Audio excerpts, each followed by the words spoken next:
Bonjour à tous et bienvenue chez Willbecome. Alors aujourd'hui on vous présente notre Macan Turbo.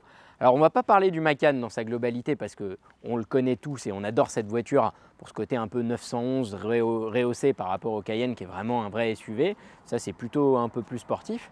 On va surtout vous parler de cette version. C'est la plus puissante proposée au catalogue et surtout ici dans cette phase 2, la deuxième génération qui prend quand même 40 chevaux de plus par rapport à la version précédente puisque là on est à 440 chevaux, ce qui est quand même assez conséquent pour un Macan, finalement une voiture un peu de papa pressé, c'est ça que j'adore surtout sur cette voiture. Alors pour cette deuxième génération, il y a eu l'évolution moteur dont je vous ai parlé, mais il y a eu aussi une évolution en termes de style, un petit restylage. On a une calandre qui est un petit peu plus imposante, on a la double barre au niveau des feux de position et surtout à l'arrière on a le bandeau complet qui relie les deux phares qui étaient isolés de chaque côté sur l'ancienne génération et qui lui donne un bon coup de modernité. Et surtout à l'intérieur, il y a quelques évolutions que je vais vous présenter.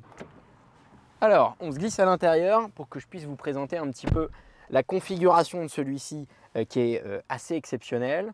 Donc à l'extérieur, on a les jantes RS Spider, on a le Shadowline, on a le béquet, les sorties d'échappement noir et à l'intérieur, le plus important, c'est là où on passe le plus de temps finalement, on a le cuir étendu, le chrono avec fond de compteur et fond de chrono blanc, la ifibose, les sièges chauffants mais aussi ventilés, la suspension pilotée avec les réglages de hauteur, le PSE.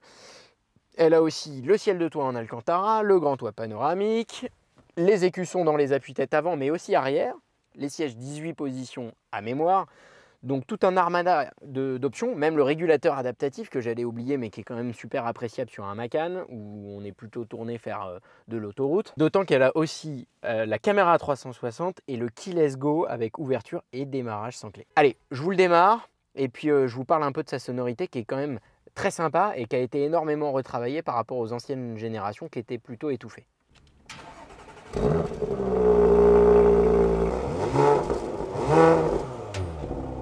Bon allez, et pour le mot de la fin, la voiture est une première main française, livrée neuf et entretenue par la même concession Porsche, donc une traçabilité super limpide.